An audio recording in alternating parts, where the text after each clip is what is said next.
प्रथम भारतीय स्वतंत्रता आंदोलन की वर्षगांठ आज हम पूरे विश्व में मना रहे हैं। 165 वर्ष से अधिक बीत चुके हैं। 10 मई 1857 को यह मेरठ से शुरू हुआ था।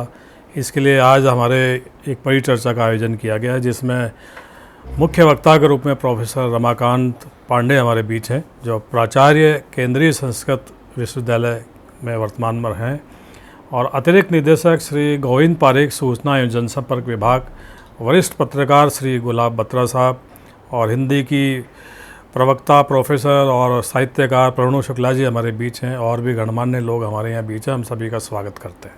प्रथम वक्ता के रूप में आमंत्रित हैं श्री गोविंद पारेख, अतिरिक्त निदेशक जनसंपर्क और सूचना। आज़ादी के अमृत महोत्सव के अवसर पर आयोजित श्रृंखला के तहत आज महत्वपूर्ण दिन है। आज ही के दिन 10 मई 1857 को भारत के प्रथम स्वतंत्रता संग्राम का श्री गणेश हुआ था। इस महत्वपूर्ण आयोजन के लिए मैं राजस्थान सरकार के कला संस्कृति विभाग और साथ में राजस्थान संस्कृत अकादमी को साधुवाद व्यक्त करना चाहूँगा कि इस संबंध में जन चेतना जागृत करने के लिए ये महत्वपूर्ण आयोजन एक विचार गोष्ठी के रूप में, एक व्याख्यानमाला के रूप में आज आयोजित किया है। जैसा हम सब जानते हैं कि आज़ादी का प्रथम संघर्ष 1857 की क्रांति के नाम से विख्यात है। भारत विश्व की एक श्रेष्ठ संस्कृति रहा है, विश्व गुरु का दर्जा हमें प्राप्त था, लेकिन सदियों तक हमने दास्ता भी भोगी है।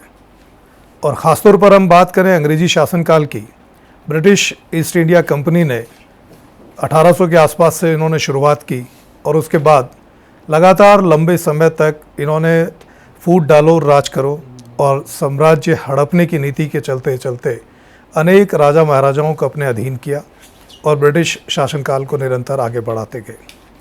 अगर हम तथ्यात्मक रूप से देखते हैं तो सर्वप्रथम बात करना चाहूँगा मैं 1757 में, लगभग 100 वर्ष पूर्व 1757 के प्लासी युद्ध में, जब रॉबर्ट क्लाइव के नेतृत्व में अंग्रेज़ों ने बंगाल को जीता और बंगाल जीतने के बाद एक तरह से व्यापार करने का अधिकार प्राप्त किया, और उसके बाद 1854 में, जब 1864 में बक्सर युद्ध जीतने के बाद तो एक तरह से उन्होंने अपने साम्राज्य का शुभारंभ कर दिया था, साम्राज्य को फैलाना शुरू कर दिया था।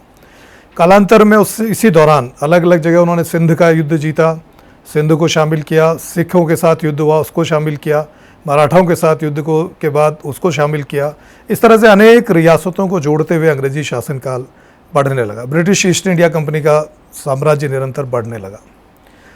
लेकिन इस दौरान भारतीय जिस तरह से अंग्रेज लगातार प्रसार करते जा रहे थे, वो भारत के आर्थिक, सामाजिक, राजनीतिक, धार्मिक प्रत्येक स्थिति में वो किसी न किसी तरह का विपरीत प्रभाव डाल रहे थे।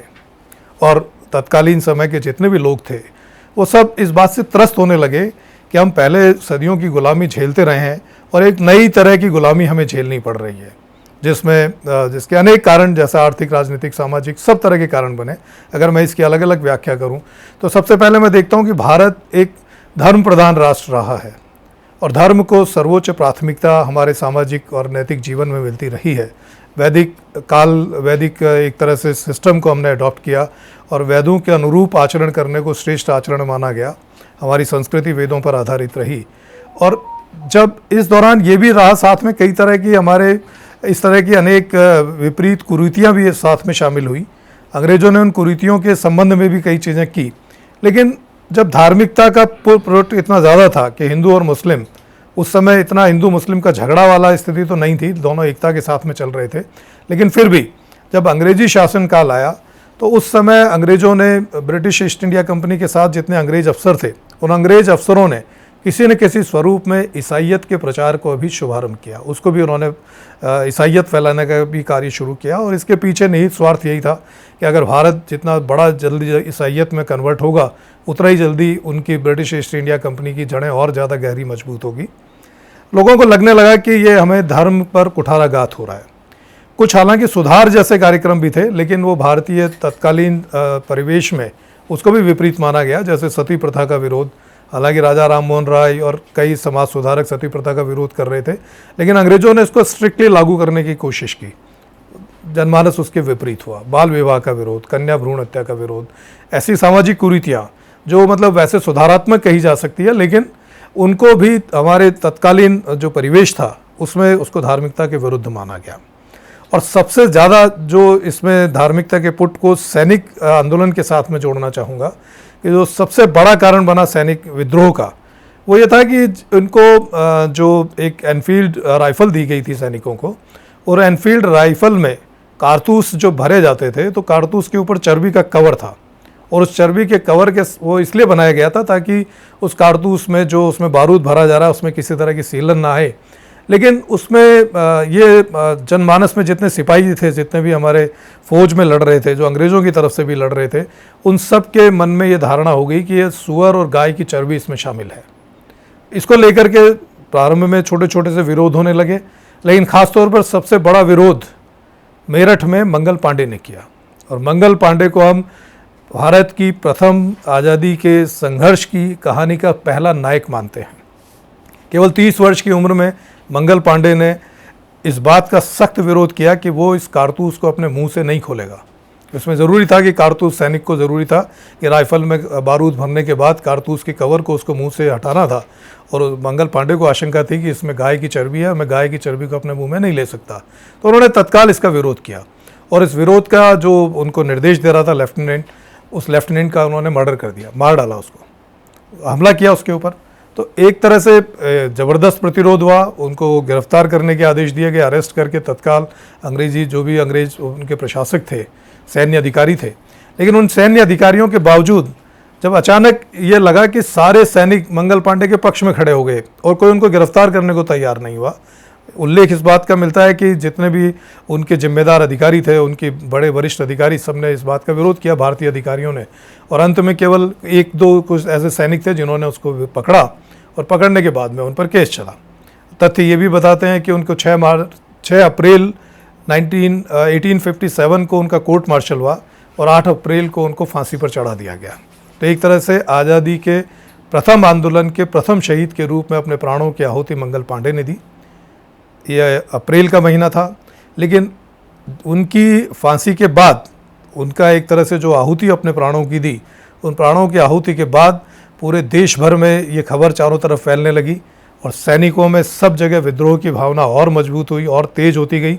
और उसका परिणाम ये रहा कि 10 मई को वहीं पर वहाँ के शहर कोतवाल मेरठ के उन्होंने अपने सारे लोगों को, धन सिंह गुर्जर उनका नाम था, उन्होंने अपने सारे कोतवाल के अपने जितने भी क्षेत्र के उनके सिपाही थे उन सबको बुलाया एक साथ, और बुलाने के बाद उनको विद्रोह के रूप में उनको एक चेतावनी दी, और सबको आक्रोश व्यक्त करते हुए अपने प्रेरित करने वाले उद्बोधन के साथ सब सैनिकों को अपने साथ जोड़ा। और जोड़ने के बाद उन्होंने वहाँ की जेल के कैदियों को रिहा किया, उनको अपने साथ जोड़ा, और जो लोग ब्रिटिशर्स के पक्ष में थे उनको पहले ही उन्होंने बड़ी चतुराई से बंद कर दिया था। और एक तरह से मेरठ में ज़बरदस्त तरीके से विद्रोह की शुरुआत हुई, और विद्रोह मेरठ से शुरू हुआ। कालांतर में ये विद्रोह और सब जगह पूरे उत्तरी भारत के अलग अलग क्षेत्रों में पहुंचा, उसकी व्याख्या और अब हम करेंगे। लेकिन इसके साथ ये सैनिक कारणों के बाद हम दूसरे कारण, जिसके कारण प्रथम स्वाधीनता संग्राम का विद्रोह तेजी से फैला, उसके अन्य कारणों में हम राजनीतिक कारण को भी बहुत महत्वपूर्ण मानते हैं। राजनीतिक कारण ये था कि लॉर्ड डलहौजी, उनकी यह नीति थी कि साम्राज्यों को हड़पने की नीति थी, कि जितने भी, जैसे उन्होंने एक नया कानून बना दिया कि अगर कहीं उसका उत्तराधिकारी नहीं है, संतान नहीं है किसी राजा के, तो वो गोद लेने की प्रथा से अपने उत्तराधिकारी को नियुक्त नहीं कर सकता, वो राज्य ब्रिटिश राज में शामिल हो जाएगा। तो इस तरह से इन्होंने कई जगह किया, झांसी में भी किया और बहुत सारी जगह किया।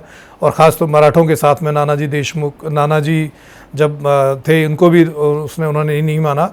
और तो और बहादुर शाह जो अंतिम मुग़ल सम्राट थे, उनके लिए भी उन्होंने कह दिया लाल किला खाली करके उनको कुतुब मीनार के पास किसी जगह जा कर के रहना पड़ेगा, और अब उनके वारिस यहाँ के शहंशाह या राजा नहीं कहलाएंगे।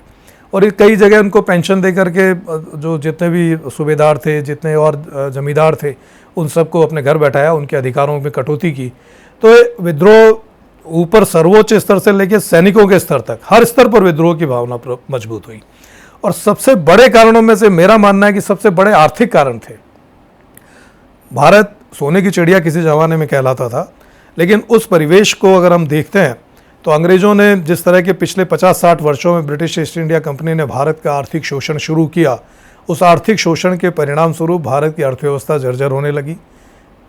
तत्कालीन भारत के जितने धनाढ्य लोग थे, वो सब बिल्कुल सामान्य स्तर में परिवर्तित होने लगे। किसानों की हालत बद से बदतर होने लगी। अकाल पड़ने के बावजूद भारी लगान उनको चुकाना पड़ा। उनके लगान की दरें बहुत ज़्यादा बढ़ा दी गई, करों की दरों में बहुत ज़्यादा वृद्धि कर दी गई, और ब्रिटिशर्स जो निर्यात भारत से होता था उसके ऊपर उन्होंने उच्च कर लगाए, हेवी उनके ऊपर टैक्सेशन किया, और जो वहाँ से इंपोर्ट किए जाते थे उनके टैक्सेशन में बहुत भारी छूट थी। और परिणाम ये हुआ कि भारत के उद्योग धंधे तेज़ी से ख़त्म होने लगे, उद्योग धंधों में काम करने वाले व्यक्ति बेरोजगार होने लगे, और इन आर्थिक कारणों ने एक पूरे राष्ट्र भर में, पूरे देश भर में एक ऐसा वातावरण उत्पन्न किया जो ब्रिटिश ईस्ट इंडिया कंपनी के विरुद्ध हो गया। और आम आदमी के जनमानस में ये बात भर गई कि हमें हर हालत में ब्रिटिशर्स का विरोध करना है। तो ये भावना बहुत तेज़ी के साथ मजबूत हुई। इसमें सबसे बड़े कारणों में से मैं आर्थिक कारण भी मानता हूँ। और अगर सामाजिक कारणों को ले रहे हैं आर्थिक कारणों के साथ साथ, तो सामाजिक कारणों में जब ब्रिटिशर्स को पूरे पावर्स थे, काले और गोरे का भेद वो भी शुरू हो चुका था, और ब्रिटिशर्स जिस तरह से जो कमज़ोर वर्ग के लोग रहे उनके साथ भी अलग अलग तरह की सामाजिक परिवर्तन की दृष्टि से ईसाइयत में कन्वर्ट करने का जो खेल चला, और ख़ास तौर पर जो सबसे बड़ी विडंबना की बात है कि भारतीय समाज एक संगठित समाज था। उस संगठित समाज में 4 वर्ण थे, और चारों वर्णों को कर्म आधारित ब्राह्मण, क्षत्रिय, वैश्य, शूद्र में एक तरह से व्याख्या उसकी की गई थी। लेकिन उस दौरान ईस्ट इंडिया कंपनी ने जो नई शिक्षा नीति किसी न किसी स्वरूप में थोपने की कोशिश की, उसमें उन्होंने इन चारों वर्णों में भी भेद करने की स्थितियां उत्पन्न कर दी, और कई तरह के इस तरह की मिथ्या प्रचलन शुरू हुए, जिससे अलग अलग वर्णों में, अलग अलग वर्गों में भेदभाव की स्थितियां उत्पन्न होने लगी।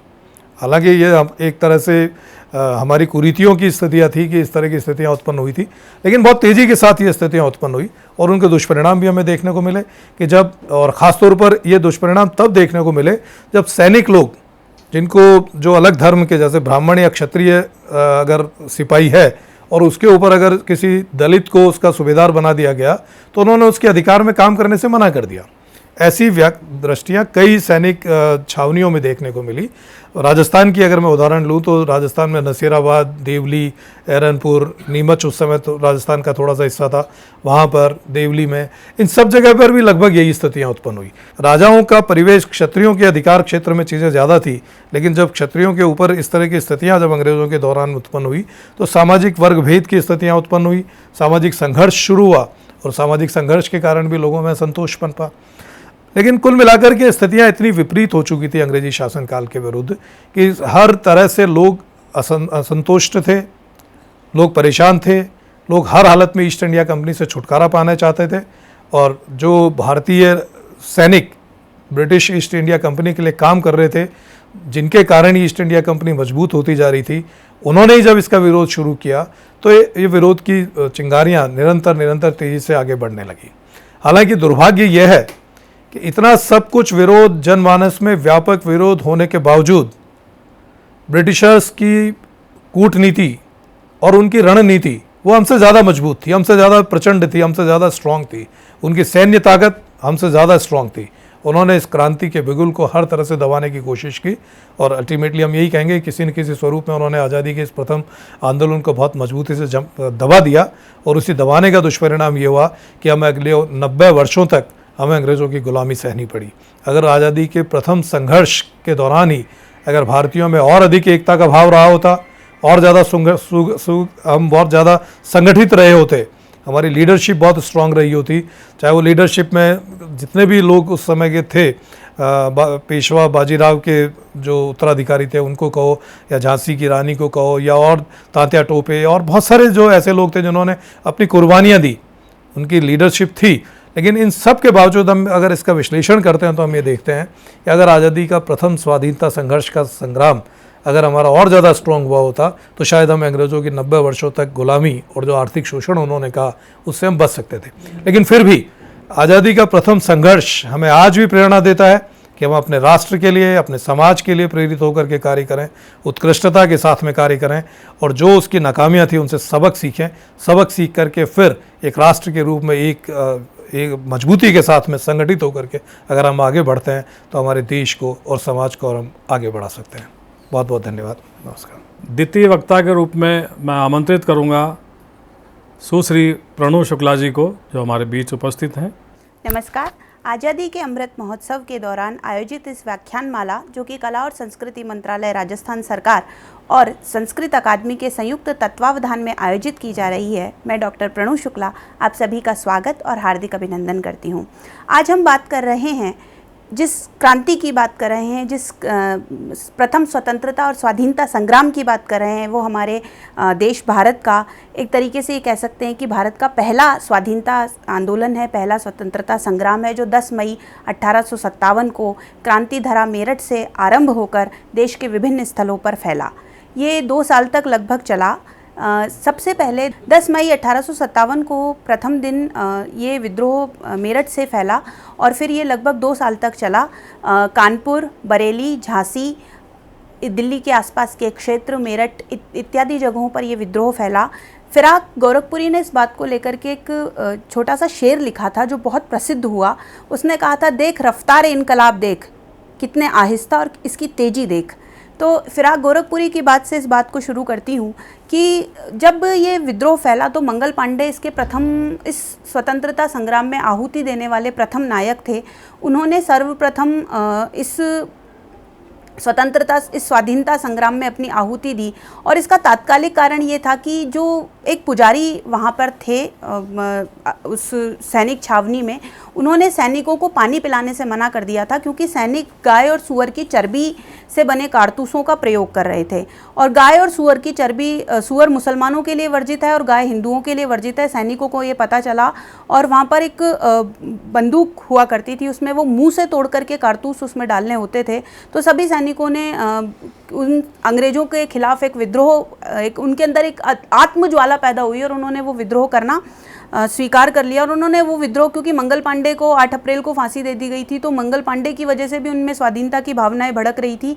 और मध्य प्रदेश में भीलों का विद्रोह हुआ, फिर बिहार में संथालों का विद्रोह हुआ और छोटे छोटे छिटपिट और भी विद्रोह हो रहे थे, जिनके कारण ये आग लगी हुई थी। एक संगठित विद्रोह की भारत को आवश्यकता थी। ये एक मांग थी भारत की कि एक ऐसा संगठित विद्रोह हो जिससे कि अंग्रेज भारत से चले जाएं। तो इस कारण ये हुआ। धीरे धीरे कुछ क्षेत्रों पर जैसे अपने अपने अलग अलग कारण थे, जैसे बहादुर शाह जफ़र का दिल्ली में अलग कारण था, उनकी पेंशन का अंग्रेज उनको मंजूर नहीं कर रहे थे।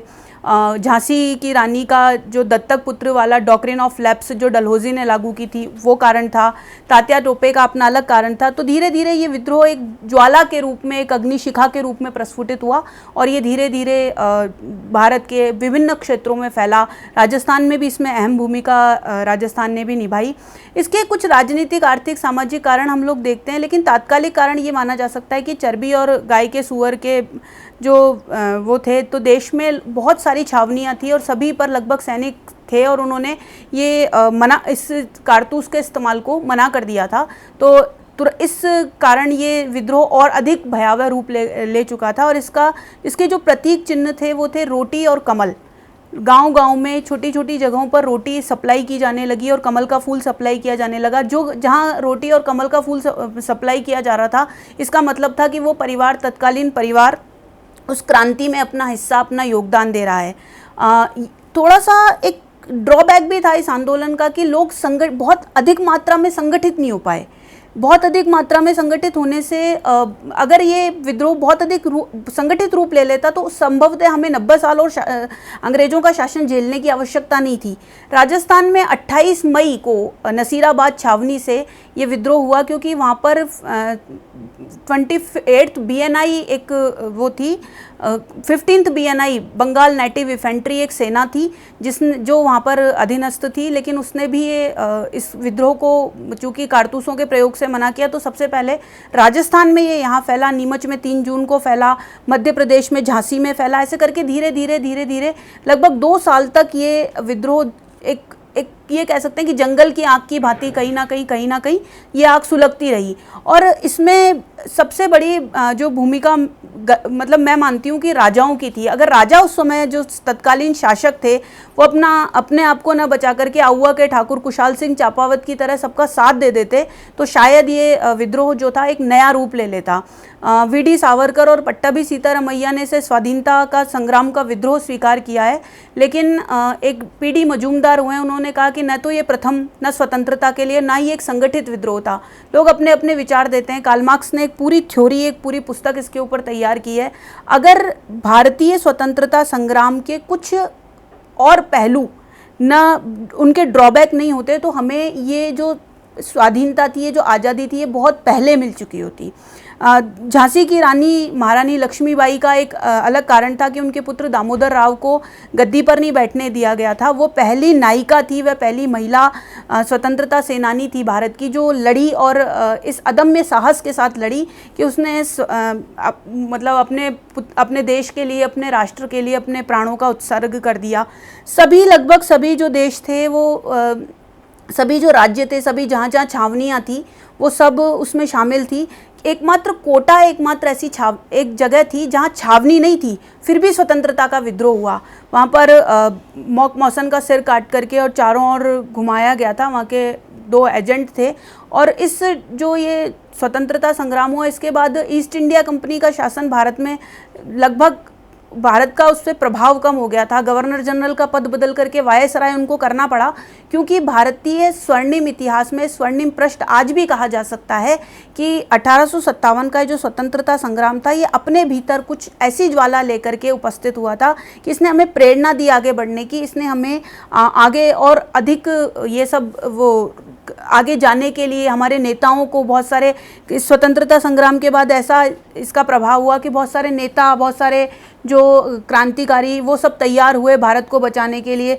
पहले ऐसा कुछ नहीं हो पा रहा था कि मतलब भारत के हम उसका कर पाएँ, भारत के अंग्रेज़ों का विरोध कर पाएँ, लेकिन फिर तिलक आए, महात्मा गांधी आए, ये सब इसी स्वाधीनता संग्राम आंदोलन की देन है। और ये सब जैसे राजस्थान में, हमारे यहाँ राजस्थान में भी इसका बहुत स्वर्णिम पृष्ठ एक और इसमें जुड़ता है, वो है आउवा के ठाकुर कुशाल सिंह चापावत।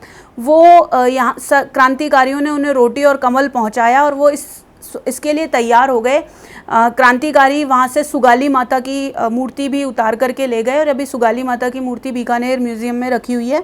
तो वो सुगाली माता की मूर्ति ले गए जो वहाँ की कुल देवी थी और इतना भयंकर और ज़बरदस्त विद्रोह हुआ। जोधपुर के जो महाराजा तख्त सिंह थे उन्होंने इसको दबाने की कोशिश की और उनका जो सेनापति था उनाड़ सिंह पंवार, वो इस युद्ध क्रांतिकारी और उनके बीच में जो युद्ध हुआ उसमें खेत रहा। ऐसे बहुत सारी जगह राजस्थान में भी थी, नीमच में विद्रोह हुआ, ढूंगजी, जवाहर जी, बहुत सारे क्रांतिकारी इसमें आए और इस स्वतंत्रता संग्राम की जो अग्नि थी उसको प्रज्वलित किया। ये स्वतंत्रता संग्राम, इसमें कुछ समस्या ऐसी थी जैसे किसानों की समस्या भी इससे जुड़ी हुई थी, क्योंकि जो किसान थे वो उनको अपनी मन माफिक खेती नहीं करने दे रहे थे। बहुत अधिक टैक्सेस लगा दिए थे अंग्रेज सरकार ने, बहुत अधिक करों का बोझ था। राजनीतिक कारण अलग थे, उसके सामाजिक कारण जो वर्ण व्यवस्था थी वो भारत में प्रभावित हो रही थी। इन अंग्रेजों ने अपने सती प्रथा और ये जो सती प्रथा को बंद करने के लिए सभी पे दबाव डाल रखा था। तो कुल मिलाकर के भारतीय जनमानस में एक ऊपर से भले ही शांत दिखाई देता हो, लेकिन नीचे नीचे से एक ऐसी आग फैल रही थी जिससे वो भारतीय जनमानस बहुत ज़्यादा प्रभावित था। एक और बहुत कारण बताया जाता है कि अंग्रेज जो थे वो नित नए सुधार कर रहे थे, तो वो जो सुधारवादी आंदोलन थे भारत की परंपरावादी मानसिकता को कहीं ना कहीं प्रभावित कर रहे थे, क्योंकि भारत एक परंपरागत देश था। उसमें जो वर्ण व्यवस्था, जो कार्य निश्चित थे, निर्धारित थे, जातियां और वर्ण सूचक जो कर्म निर्धारित थे वो करने थे। लेकिन जो धीरे धीरे जो अंग्रेज अपने सुधारात्मक कानून जो लागू कर रहे थे, जैसे विधवा विवाह करवा रहे थे, तो ये भारतीय मानसिकता को कहीं ना कहीं प्रभावित कर रहा था। उसकी परंपरा को कहीं ना कहीं उनको ऐसा लग रहा था कि तोड़ रहा था। इस कारण भी विद्रोह हुआ। विद्रोह इसलिए भी हुआ कि एक सुगठित नेतृत्व की आवश्यकता भारतीय जो जनता थी, भारतीय जो समाज था उसको लग रही थी, और इसलिए भी एक नेतृत्व था। एक इस धीरे धीरे इस अग्नि ने इस बड़े नेतृत्व का रूप ले लिया। अगर संभवतः भारत के जो स्थानीय राजा हमारा साथ देते तो ये विद्रोह और अधिक प्रबल रूप से हमारे सामने आता और अधिक हम अंग्रेज़ों का मुकाबला करने में सक्षम होते। तीसरे वक्ता के रूप में मैं आज़ादी के प्रथम स्वतंत्रता संग्राम पर प्रकाश डालने के लिए आमंत्रित करता हूं वरिष्ठ पत्रकार श्री गुलाब बत्रा साहब को। भारत को सोने की चिड़िया के रूप में ख्याति मिली थी और उसी के वशीभूत दुनिया के विभिन्न इलाकों से आक्रमणकारी भारत आए, लूटा और लूट कर चले गए। मुग़ल शासन के दौरान ईस्ट इंडिया कंपनी केवल व्यापार के मकसद से यहाँ आई, लेकिन व्यापार के साथ साथ जब उन्होंने अपने पैर फैलाने शुरू किए और राजाओं को, जो देशी रियासतें थी अलग अलग राज्यों में, उन रियासतों के साथ मिलकर के उन्होंने फूट डालो और राज करो की नीति के साथ व्यापार के साथ साथ धीरे धीरे वहाँ के शासन पर और व्यवस्थाओं पर अपने नियंत्रण लेना शुरू किया। उससे और शुरुआत हुई आज़ादी की लड़ाई की।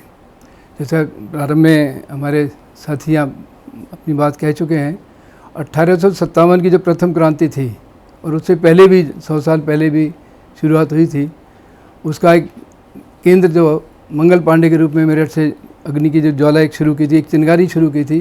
वो चिनगारी हालांकि उस समय हम कह सकते हैं कि उस समय जैसे आज वर्तमान में संचार के साधन, यातायात के साधन इतने पर्याप्त नहीं थे। आज जैसे सोशल मीडिया है, आज एक ज़रा सी घटना होती है पूरे विश्व में उसकी प्रसार हो जाता है। उससे प्रचार प्रसार के इतने साधन भी नहीं थे, ना यातायात के साधन थे।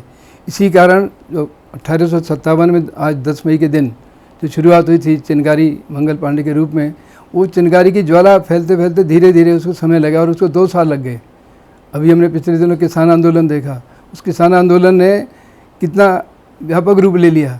तो उस समय की जो परिस्थितियाँ थी, उस परिस्थितियों में के बावजूद हम ये कह सकते हैं कि राजस्थान का जैसे उल्लेख करें, राजस्थान में कितने दिनों बाद क्रांति शुरू हुई। और राजस्थान की स्थिति तो ये थी कि हम 13 गुलामी थे, एक जागीरदार सामंत, उसके ऊपर राजा और उसके ऊपर अंग्रेज़ ईस्ट इंडिया कंपनी के रूप में।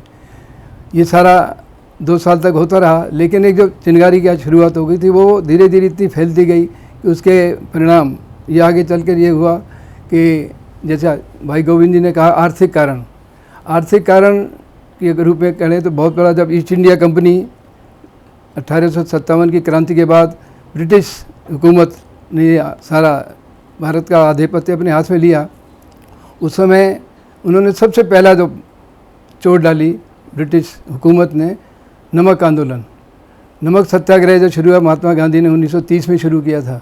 लेकिन उससे पहले करीब 4 साल पहले पचपदरा जहाँ बाड़मेर रिफाइनरी बन रही है, वहाँ के सेठ गुलाब चंद सालेचा ने उस नमक सत्याग्रह की शुरुआत की थी। वो उनका एक पैतृक नमक व्यवसाय था और उन्होंने देखा कि किस तरह से ब्रिटिश हुकूमत ने राजस्थान में, जहाँ जैसे सामर में नमक बनता था, नमक की झील थी, इस तरह की जो नमक संधियाँ की, उन संधियों से धीरे धीरे किस तरह से घुटन की जाए, उसके पीछे कारण जो ब्रिटिश हुकूमत का था। यहाँ से कच्चा माल जाता था इंग्लैंड में, वहाँ से जो तैयार माल आता था उसमें चूँकि वो हल्का हो जाता था, तो उस जहाज़ के इसमें वज़न के संतुलन के लिए बड़े बड़े पत्थर रखे जाते थे।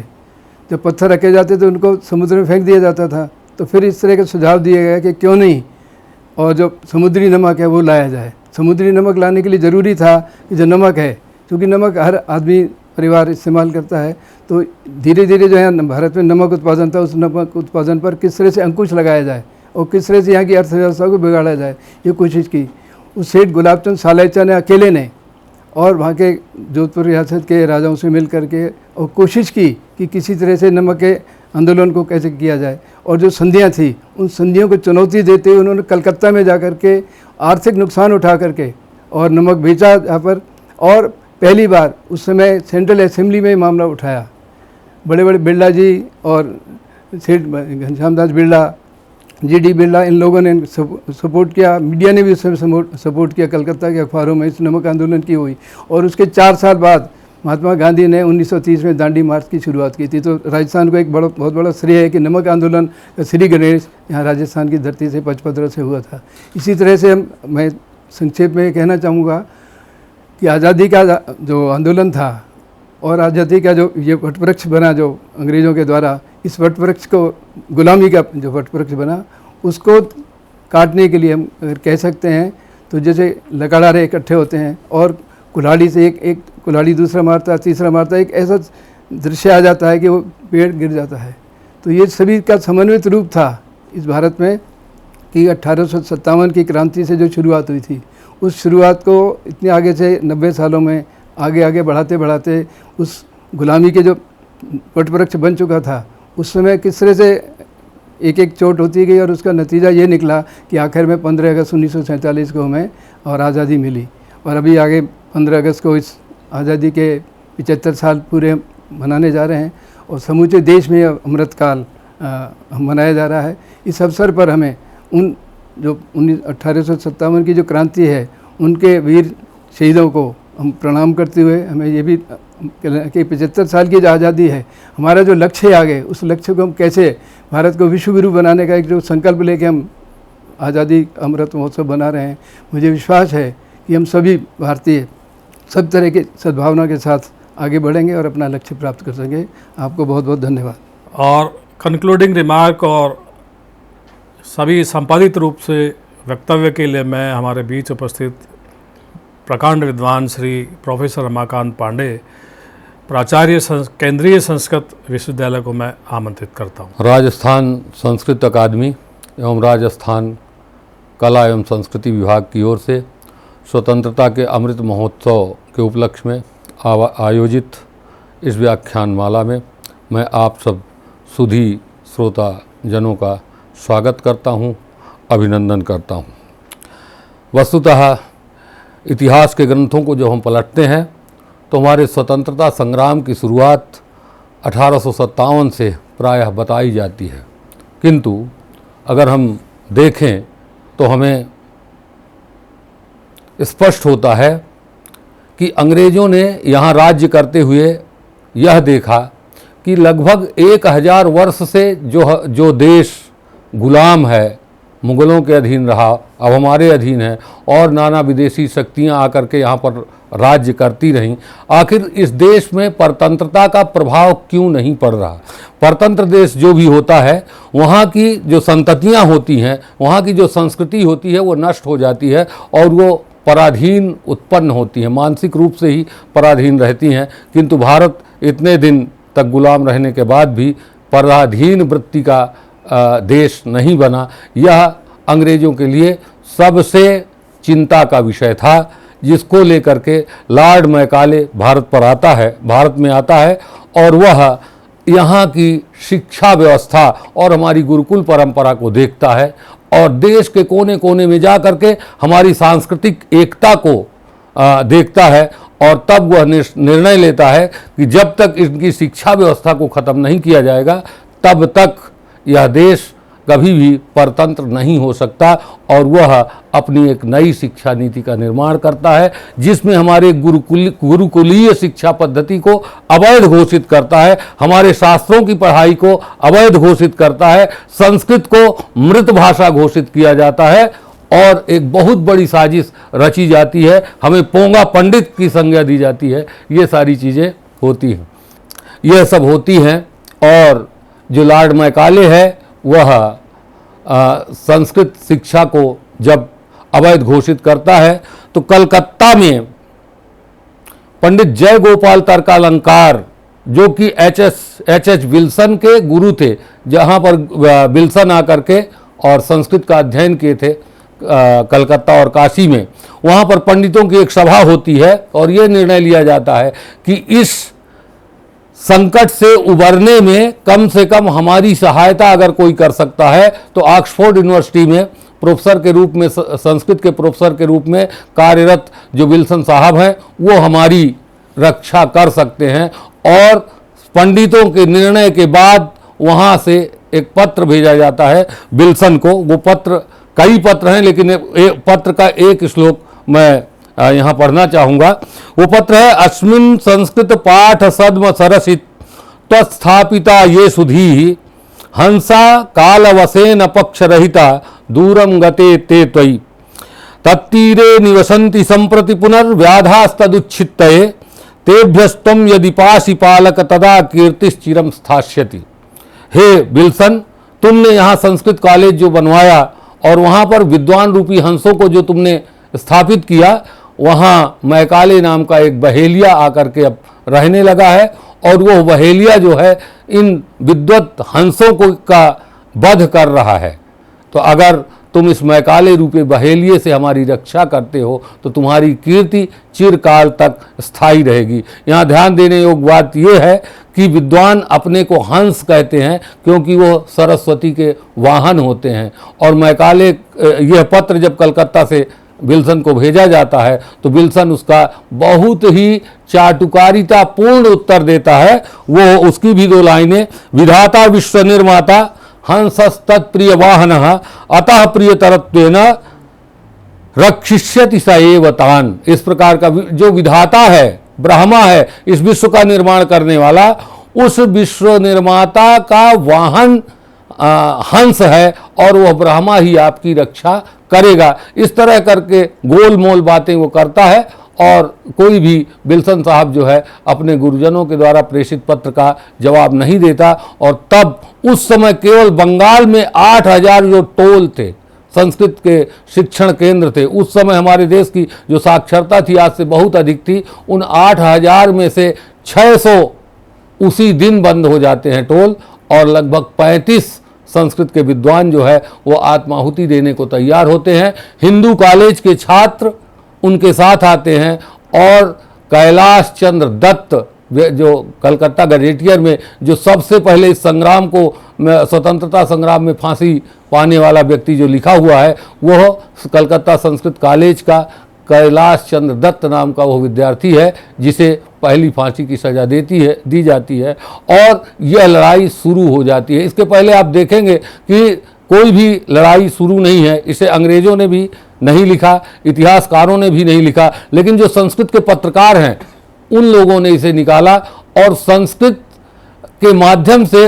उत्तर से लेकर दक्षिण तक और पूर्व से पश्चिम तक, क्योंकि उस समय भारत में अंग्रेजी का प्रचार और प्रसार इतना नहीं हुआ था, इसलिए संस्कृत ही उस समय संपर्क भाषा हुआ करती थी। वह उत्तर से दक्षिण तक पूरी लड़ाई जो है संस्कृत की फैलती है। अनेक पत्र पत्रिकाएं निकलती हैं और तब आपके इस जयपुर में जो सूर्यनारायण व्याकरणाचार्य नाम के एक विद्वान थे जो कि महाराजा संस्कृत कॉलेज में थे, और यहाँ से जो संस्कृत की पत्रिका संस्कृत रत्नाकर निकला करती थी उसमें वो संस्कृत की तरफ से तरफदारी करते हैं। एक बहुत अच्छा पद्य कि भो भारत भूमि जा शृणुत में दीनाम मुहुः प्रार्थनाम कस्मान माम अपहाय पूर्व पुरुषैः सस्नेहमा सेविताम काप्यन्यैव नवा नवा प्रतिदिनम भाषा समाश्रीयते किम पत्नीम परिणीय पूर्व पुरुषैः किम पत्नीम परिणीय सभ्य पुरुषैः माता समुत्सार्यते। ये संस्कृत की आवाज़ है कि मैं आप लोगों के पूर्वजों के द्वारा सेवित भाषा हूँ और आप लोग जो है मेरा परित्याग करते जा रहे हैं अंग्रेजी के मोह में। तो क्या कोई पत्नी के साथ परिणय करने के बाद, विवाह करने के बाद अपने माता का परित्याग करता है? इस तरह के जो है संस्कृत की तरफ से काफ़ी विरोध होता रहता है और संस्कृत की वही जो लड़ाई है वो आगे चल कर के राजनीतिक कारणों से स्वतंत्रता संग्राम की लड़ाई बनती है। और बहुत सारी, अभी मैं इस समय उसी पर काम कर रहा हूँ, तो जो उस समय के लिथो प्रिंट में छपी हुई पत्रिकाएं हैं जो कि बहुत ही दुर्लभ हैं, जिनको कि मतलब अंग्रेज़ों के द्वारा प्रतिबंधित भी कर दिया गया था, क्योंकि हिंदी में अगर कुछ निकाला जाता था तो वो पूरे देश पे प्रभाव नहीं करता था, किंतु विज्ञान चिंतामणि जैसी जो पत्रिकाएं थी वो उत्तर से दक्षिण तक जाती थी और भारत में एकता का एक सूत्र बन जाता था। तो अंग्रेज उसे प्रतिबंधित करते हैं। लोकमान्य तिलक आते हैं, श्रीपाद दामोदर सातवलेकर जो है वेदों के जो महान विद्वान थे, वो राष्ट्रवाद को जगाने के लिए जब वैदिक प्रार्थनाची तेजस्विता नाम का एक मराठी में लेख लिखते हैं तो उन्हें भी बंदी बना करके और 3 साल तक की सज़ा दी जाती है। जब लोकमान्य तिलक को बंदी बनाया जाता है उस पर अप्पा शास्त्री राशि बड़ेकर जो है वो महान विरोध करते हैं। और इस प्रकार से आप देखेंगे कि संस्कृत के पंडित जो है एक तरफ भाषा की लड़ाई, धार्मिक लड़ाई और इसके बाद राजनीतिक लड़ाई वो लड़ते जाते हैं। लेकिन ये, और इस राजस्थान में लगभग 100 ऐसे विद्वानों को मैंने चुना है जो कि संस्कृत के विद्वान हैं और उन्होंने स्वतंत्रता संग्राम में बढ़ चढ़कर हिस्सा लिया। वो कहीं ना कहीं से उस समय उसको दबाया गया और वो आता नहीं, सामने आया नहीं। हमें ज़रूरत है कि हम लोग उस पूरे पक्ष को सामने लाएं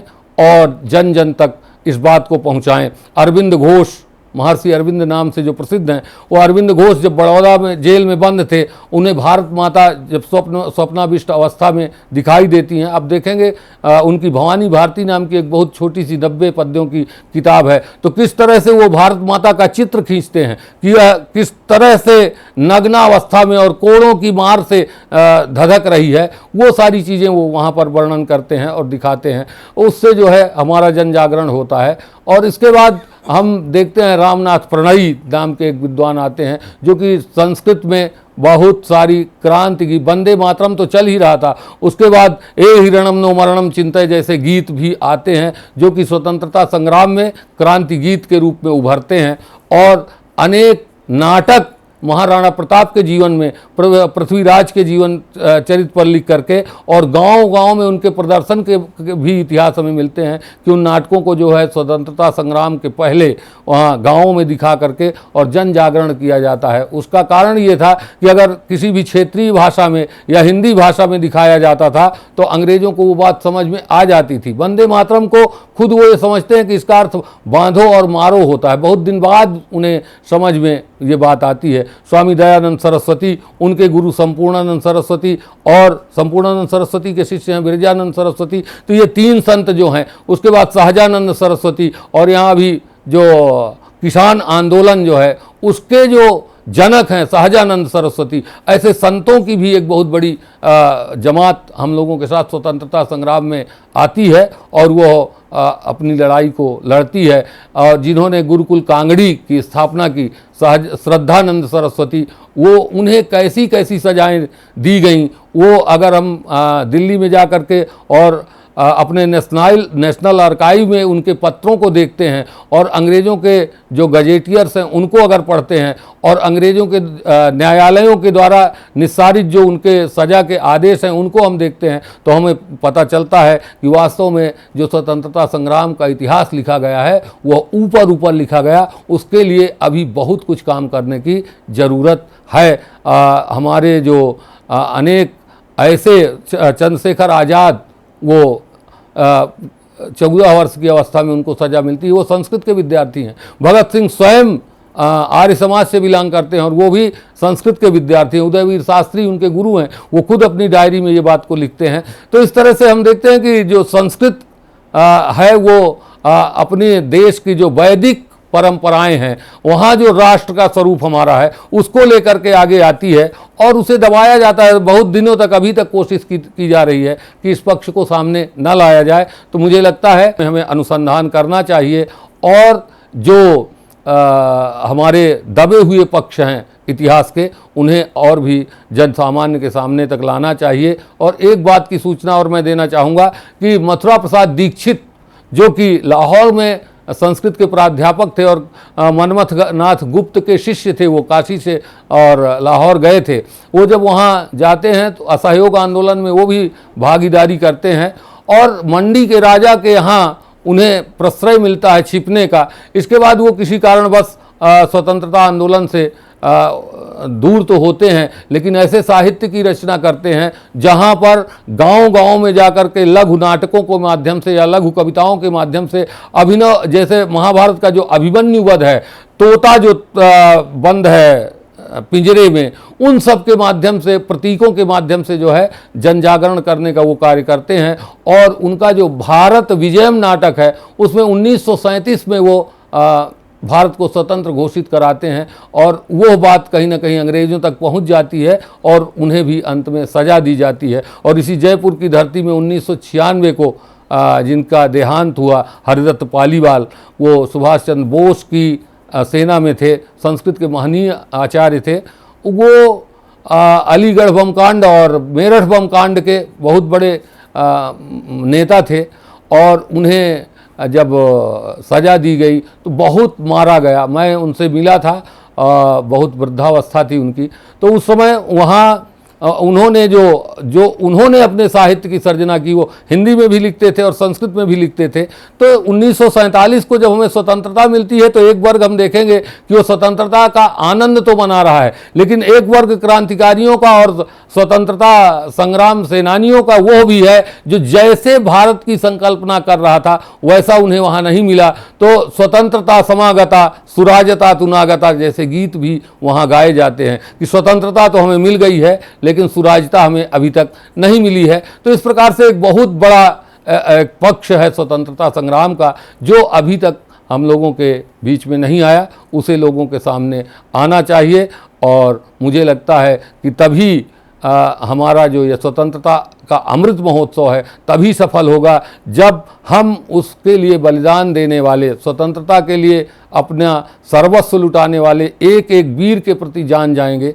तभी हमारा ये जो स्वतंत्रता का अमृत महोत्सव है या इसके आगे भी जो हम महोत्सव मनाएंगे तभी वो सफल होंगे जब हम इनके द्वारा कुछ प्रत्येक क्रांतिवीर के बारे में कुछ जान जाएंगे। मैं पंडित श्याम कृष्ण वर्मा, लाला हरदयाल और जो कि पंडित श्याम कृष्ण वर्मा जो है वो ऑक्सफोर्ड लंदन में रह करके इंडिया हाउस का निर्माण करते हैं और वहाँ पर रह करके वो किस तरह से स्वतंत्रता संग्राम का संचालन करते हैं। वीर सावरकर को अंत में दे करके उन्हें पेरिस जाना पड़ता है, पेरिस में से भी लंदन की जब संधि हो जाती है तो वो जो है स्विट्ज़रलैंड जाते हैं और वहाँ उन दोनों की पति पत्नी की मृत्यु होती है और उनकी अस्थि तक हमें प्राप्त नहीं होते। बाद में भी बहुत कम दिनों पहले जो है वो यहाँ आती है, कच्छ में उनके नाम से यूनिवर्सिटी बनती है। तो बहुत बड़ा एक वर्ग है जिसके बारे में हम लोग नहीं जानते। कुछ लोगों को ही आगे करके स्वतंत्रता संग्राम का इतिहास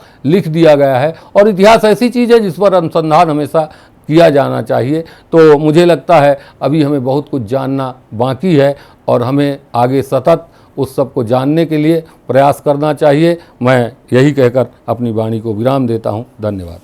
आज़ादी के प्रथम स्वतंत्रता संग्राम पर परिचर्चा के लिए आप सभी विद्वान और गणमान्य लोग हमारे यहाँ उपस्थित हुए और आपने इस पर प्रकाश डाला। इसके लिए संस्कृत अकादमी और कला संस्कृति विभाग की तरफ से मैं आप सभी का बहुत बहुत धन्यवाद ज्ञापित करता हूँ।